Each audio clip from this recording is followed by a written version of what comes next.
तो देखिए आज के महत्वपूर्ण पॉइंट पर हम चर्चा करेंगे। हमारी मंदाकिनी क्लासेस आपका स्वागत करती है और इस मंच से आपको महत्वपूर्ण पॉइंट कराएगी हर चीज़ के, चाहे वो हिंदी हो चाहे वो मैथ हो। हर चीज़ को धीरे धीरे जहाँ तक एग्ज़ाम होंगे वहाँ तक आपको लेके जाएंगे और हर एग्ज़ाम की, चाहे वो 12th का हो चाहे वो 10th का हो, हर सब्जेक्ट के एग्ज़ाम की हम चर्चा अपने आप ही करेंगे, क्योंकि सबको ही लड़ने पड़ते हैं अपने अपने युद्ध, चाहे राजा राम हो चाहे वो महात्मा बुद्ध।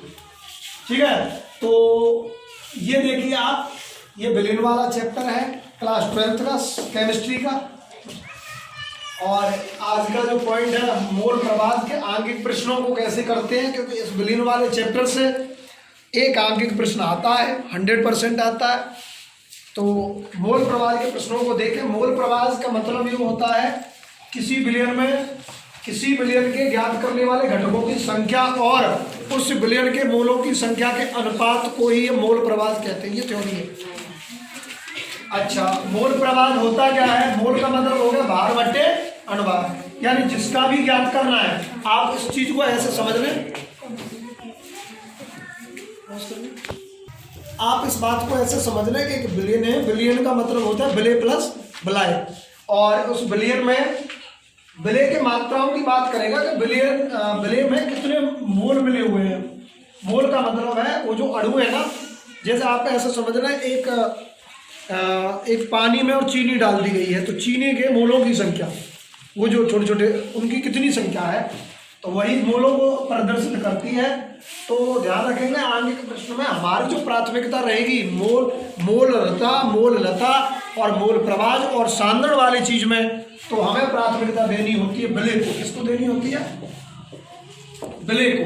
अब इसमें देखिए कम मात्रा में कौन है और अधिक मात्रा में कौन है। देखो कम मात्रा में ये है, इसका मतलब ये विलय है, ये क्या है? विलय है। और अधिक मात्रा में ये है, तो इसका मतलब ये क्या है? विलायक है। क्या आप इतनी सी बात समझ पाए हैं? ठीक है, अब मोल प्रवाह ज्ञात करेंगे। तो मोल प्रवाह में देखें, मोल का मतलब हो गया भार बटे अनुभार। तो मैंने कहा था कि पूछ किसकी रहा है? 1.8 ग्राम ग्लूकोज का मोल प्रवाह, ग्लूकोज को पूछ रहा है, विलय को पूछ रहा है। तो जिसका ज्ञात करना है उसको ऊपर लिखते हैं, ध्यान रखेंगे। मैं फिर सुन लीजिए, जिसका ज्ञात करना है वो ऊपर होगा। तो ज्ञात करने वाले घटकों की मोलों की संख्या, ज्ञात किसका कर रहे हैं? ग्लूकोज का। कहने का मतलब यह है कि ऊपर जो होगा विलय के बारे में लिखेंगे, तो विलय के मोलों की संख्या। तो विलय का मतलब यहाँ क्या है? ग्लूकोज के मोलों की संख्या। मोलों की संख्या का मतलब क्या हो गया? क्या मैं इसको ये लिख सकता हूँ? भार बटे अनुभार, भार बटे अनुभार प्लस विलयन के मोलों की संख्या। विलयन में विलय की भी मोलों की संख्या होगी और विलायक के मोलों की संख्या होगी। तो मैं क्या इसमें ये लिख सकता हूँ कि ग्लूकोज का भार, ग्लूकोज के मोलों की संख्या प्लस और क्या है? विलायक जल के मोलों की संख्या, जल के मोलों की संख्या। क्या दूसरी सी बात मेरी समझ पाए हैं? मैं मोल प्रवाह ज्ञात कर रहा था। क्या आप मेरी इतनी सी बात समझ पाए? जहां मोल होंगे ना वहां भार बटे अनुभार तो चलेगा ही चलेगा। जहां मोल शब्द नजर आ जाए समझ लेना भार बटे अनुभार। क्या आप मेरी इतनी सी बात समझ पाए? रमा ठीक है, अनामिका नहीं है? हाँ सॉरी, वीडियो चल रही है। मोल प्रवाह, हाँ। तो देखें ग्लू के मोलों की संख्या, मोलों का संख्या मतलब भार बटे अनुभार। ऊपर भार कितना हो गया ग्लूकोज का? 1.8 ग्राम। अनुभार, ग्लूकोज का अनुभार का देखिए फॉर्मूला देखिए, C6H12O6। C का मान कितना होता है?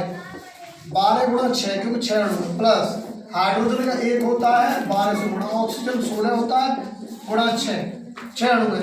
12 72 प्लस 12 प्लस 16 96।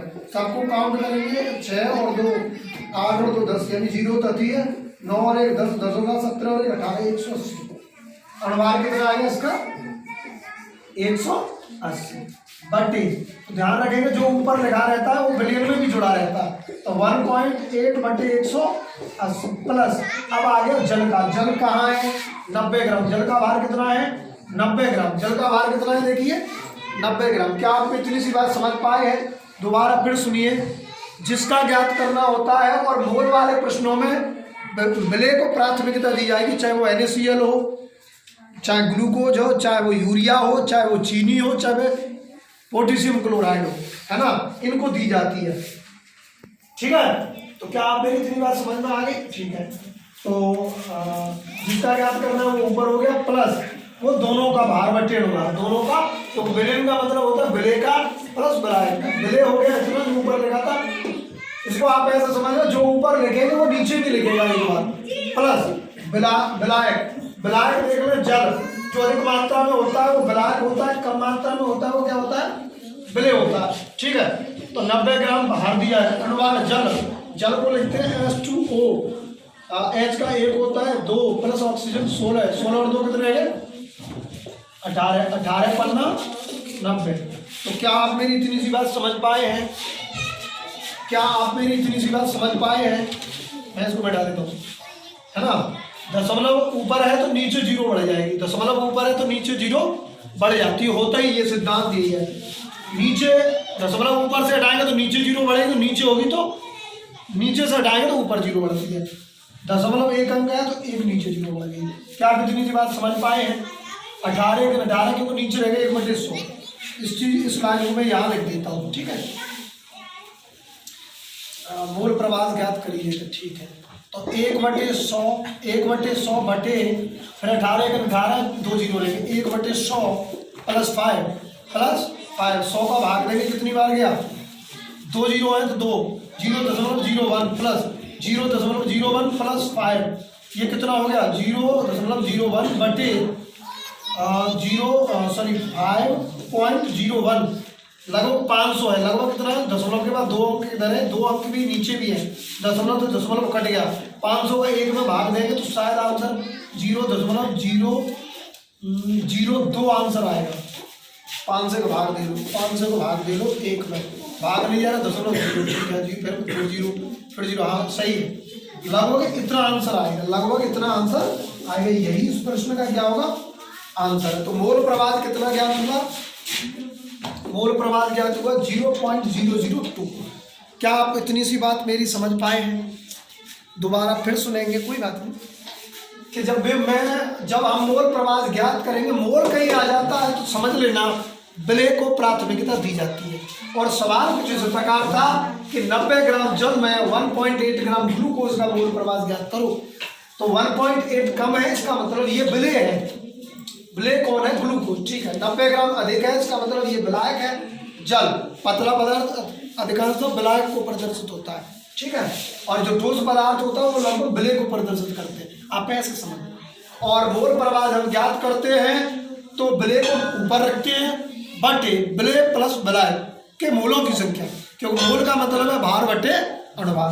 तो ऐसे ही ग्लूकोज ऊपर था क्योंकि विलेय था, वो ग्लूकोज का भार बटे अणुभार रखा। ऐसे नीचे एक बार फिर आएगा उसमें, और प्लस विलायक हमने कैलकुलेशन की और आंसर कुछ इस प्रकार आया है। यही इस प्रश्न का सही उत्तर है। एक प्रश्न और करा देते। चलो, प्रश्न कुछ इस प्रकार है कि स्प्रिट के नमूने में एथेनॉल 90% है, तो एथेनॉल का मोल प्रवाह से जिसका पूछ रहा है वो तो ऊपर आएगा ही आएगा।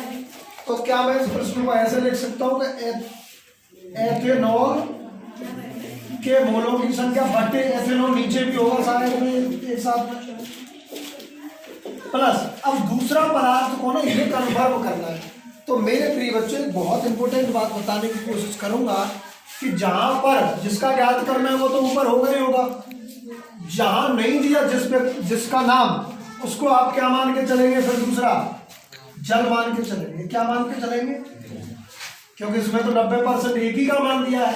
तो इस प्रश्न को कुछ आप इस प्रकार समझें, इसने कहा कि एथेनॉल 90% है, परसेंटेज आप 100 मानेंगे, और 90% क्या है?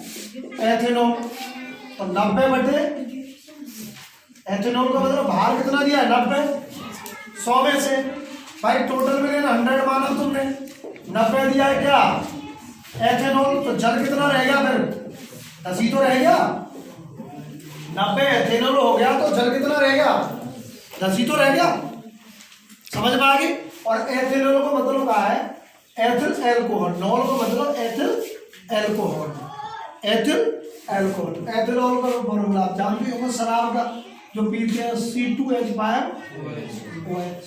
ठीक है, तो एथिनॉल की मात्रा कितनी है, भार कितना है, 90 दे दिया है, और भार कितना है C2H5, तो 12 गुणा 2 प्लस H का 1 होता है 5, O का 16 होता है प्लस H का 1 होता है, 12 दूनी 24 और 5 1 5 प्लस 16 और 1 17, तो 7 और 5 12 और 4 16 और 3 और 1 4, ठीक है 46 हो गया। 40 बट्टे एथेनॉल 90 बट्टे 40, तो दोबारा लिखनी होगी, बता दिया है मैंने। प्लस जल कितना है 10 बट्टे, जल का फॉर्मूला कितना होता है, क्या इतना ही होता है, तो जल का मतलब H2O, H का होता है कितना 1 2 प्लस ऑक्सीजन 16 18 हो गया। कितना हो गया 18। क्या आपको इतनी सी बात समझ में आई? क्या आपको इतनी पॉज करना? ठीक है, ठीक है। अब इसको काट पीट हम करेंगे, 2 से करेंगे, ये 5 आ गया, ये 9 आ गया, इसको करेंगे 45 और ये 23 हो गया।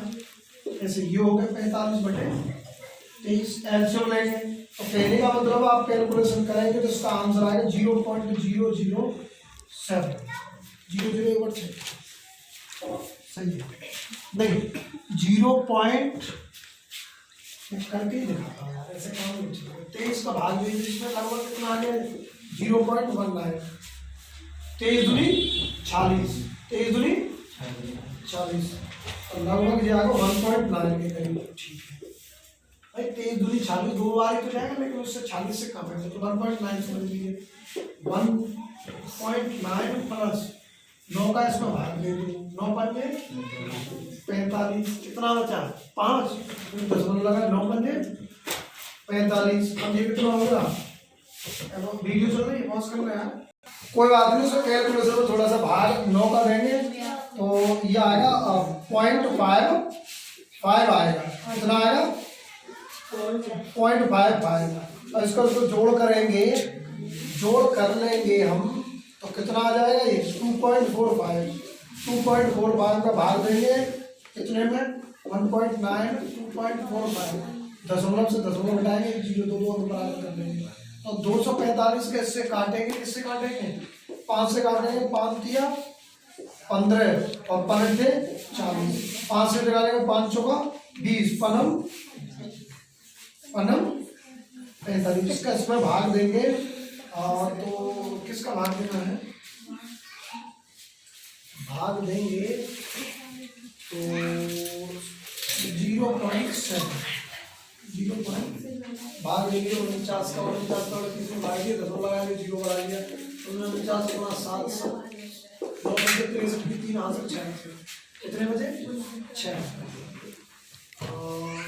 7 28 और 6 34। हाँ ठीक है, 7 बार चला 0.7 इसका क्या है आंसर है। इंपॉर्टेंट बात यह है कि जो भी मोल प्रवाह जाएगा वो 1 से कम होगा। इंपॉर्टेंट बात इसमें यह है कि जो भी मोल प्रवाह ज्ञात होगा वो 1 से क्या होगा कम होगा। एक बार पुनः समझें, इसमें एथेनॉल का पूछ रहा था 90%, इसका मतलब जब कुछ दूसरा पदार्थ दिया नहीं, इसका मतलब दूसरा कौन सा हो सकता है, फिर वो जल को मानेंगे। ये 90 दे दिया तो जल कितना हो गया 10, जल कितना हो गया। हालांकि इसमें एक चीज और समझना, एथेनॉल खुद भी ब्लैक जैसा ही है ना, एथेनॉल भी ब्लैक जैसा, लेकिन उसमें हमें पदार्थ तो 2 की आवश्यकता है ना, जिसका ज्ञात करवा रहा है वो तो यहाँ ऊपर लिखेगा ही लिखेगा, प्लस नीचे भी उसके साथ में लगा जाएगा। दूसरा बन गया जल, क्योंकि 10% जल मानते हैं मेरा। ठीक है, तो भार बट्टे अनुवाद लिखेंगे, काट पीट करेंगे, आप इस आंसर को ले आएंगे, यही इसका उत्तर है। ठीक है, तो आज का जो महत्वपूर्ण पॉइंट यही खत्म हो जाता है। धन्यवाद।